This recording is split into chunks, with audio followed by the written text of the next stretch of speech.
ఈ అధికారిక ఏదైతే న్యూస్ గావచ్చు, లేకపోతే ఈ వివరాలు కావచ్చు, ఇవన్నీ మనం ఎక్కడ చూడొచ్చు? ఎక్కడ తెలుసుకోవచ్చు? డిపార్ట్మెంట్ ఆఫ్ స్టేట్ వెబ్సైట్ ఉంటాయండి ఇవన్నీ. ఓకే.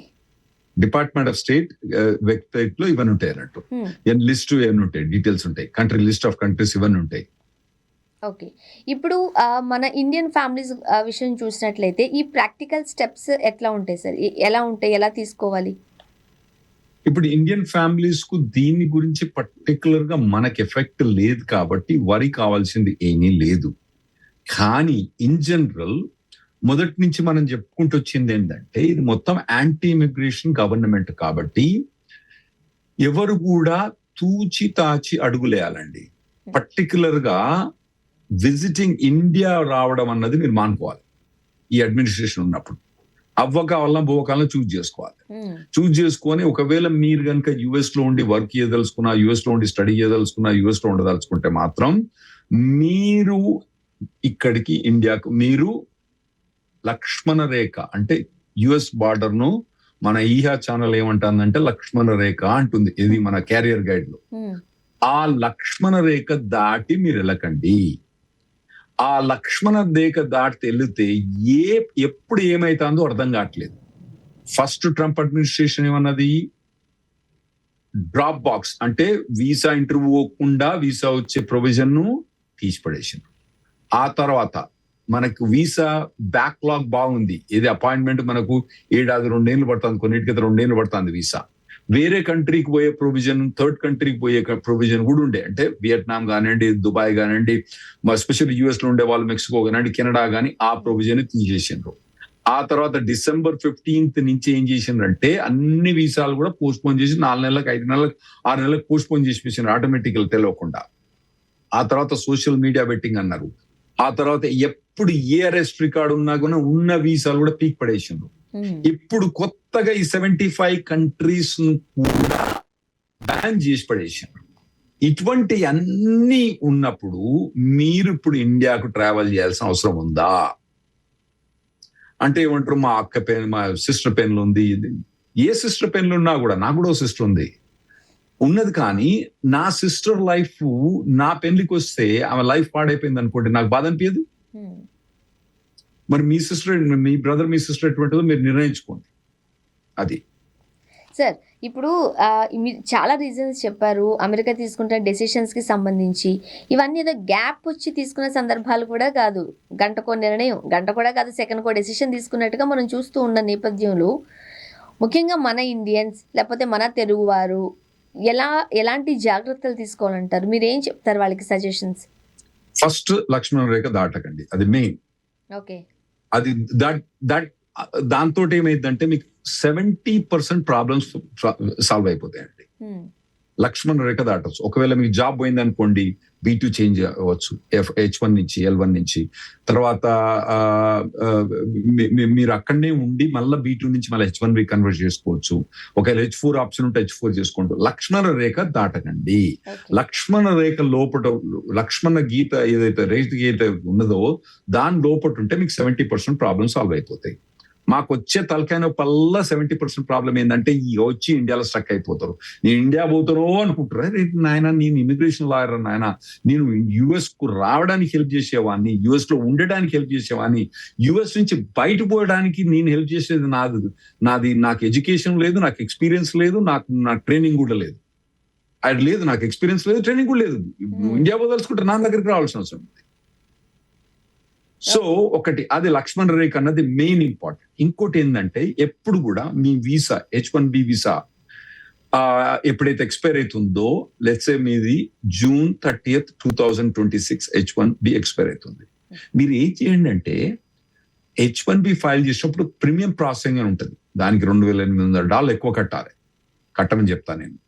కట్టి ఏం చేయండి అంటే మీరు రిజల్ట్ అన్నది June 30th లోపటినే తెచ్చుకోండి. మీకు June 30th, 2026 లోపల అప్రూవ్ అయిపోయింది అనుకోండి, ఎప్పటిదాకా అప్రూవ్ అయింది? 2029 దాకా అప్రూవ్ అయింది. ఇక మంచిగా సుకూన్గా కూర్చోవచ్చు కదా మీరు. సుకూన్గా కూర్చొని ఇండియా రాకుండా మీరు లక్షణ ఉన్నారనుకోండి, మీరు మంచుకుంటారు.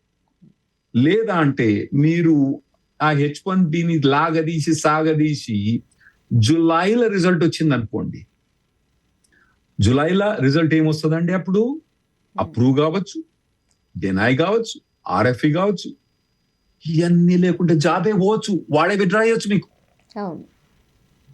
ఎటువంటి ఏ ప్రాబ్లమ్స్ అయినా కూడా మీరు లక్ష్మణ రేఖ దాటాల్సి వస్తుంది.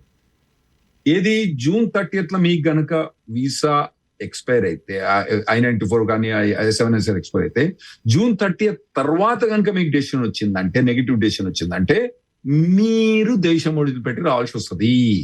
అది Okay. లక్ష్మణ రేఖ దాటుతారు. లక్ష్మణ రేఖ దాటితే మొత్తం మళ్ళీ ఇప్పుడు కొత్తగా ఒకటి 100,000 ఫీజు వచ్చింది. ఇంతకుముందు మళ్ళా 2016, 2017 ఏమైనాయంటే మాకు మస్తు వీసాలు డినై అయినాయండి. డినై అయితే ఏమైందంటే పోరగాళ్ళందరినీ మళ్ళీ పంపించేసి, ఇండియాకి పంపించేసి మళ్ళీ అప్పుడు H1B ఫైల్ చేసి వెనక పట్టుకొచ్చినాం. డెలాయిట్ అటువంటి పెద్ద పెద్ద సంస్థలకి 30-40% H1B డినైల్ అయినాయి. చిన్న చిన్న కంపెనీలు కూడా డినైల్ అయినాయి. అయినా కానీ అప్పుడు పట్టుకొచ్చినాం. ఇప్పుడు కొత్తగా ఏంటంటే మీరు ఇండియాకు పోయి అక్కడి నుంచి మిమ్మల్ని H1B మళ్ళీ తీసుకురావాలంటే $1,00,000 ఫీజు కట్టాలి. ఎవడు కట్టాలండి? కంపెనీ కట్టాలి. సో అది అవాయిడ్ చేయడానికి మీరు అది ఫస్ట్ థింగ్. సెకండ్ థింగ్ ఏంటంటే మీరు ఎప్పుడు కూడా యుఎస్ కు పోయినప్పుడు ఇమ్మీడియట్ గా ఆన్లైన్ I-94 చెక్ చేయండి. ఓకే.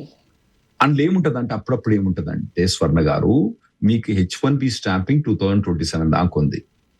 ఓకే, మీ I-797 H1B అప్రూవల్ 2027 ఫిబ్రవరి దాకా ఉంది. మీ స్టాంపింగ్ 2027 దాకా ఉంది. మనోడు ఏం చేస్తాడు?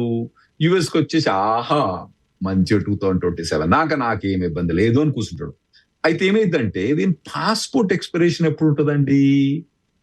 జనవరి 25th 2026 పాస్పోర్ట్ ఎక్స్పైర్ అయింది.